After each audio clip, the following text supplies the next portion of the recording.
Сәлем достар, қамыры жарылмайтын және езілмейтін тұшпараны сіздерге ұсынамын.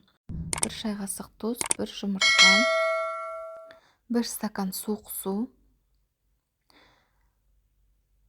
4 шай қасық сұйық май. Барлығын тұз ерігенге дейін араластырамыз. Ұнды біртіндеп салып, тығыздау қамыр илейміз. Қамырыңыз біркелкі болып шығу үшін үстелдің үстінде 7-10 минуттай иық қанғанға дейін илеу керек. Одан кейін үстелдің үстіне 15-20 минутқа қойып қоямыз.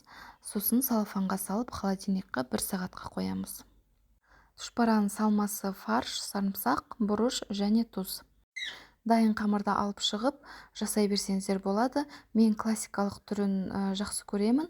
Өздеріңіз кез келген түрін жасай берсеңіздер болады.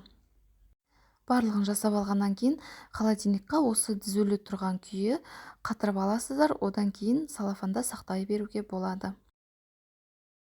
Дәл осы рецептпен істейтін болсаңыздар, тоңазытқышта сақтаған кезде қамырларыңыз жарылмайды, ал пісірген кезде қамыр езілмейтін болады. Барлығы біркелкі болып, әдемі болып пісіп шығады.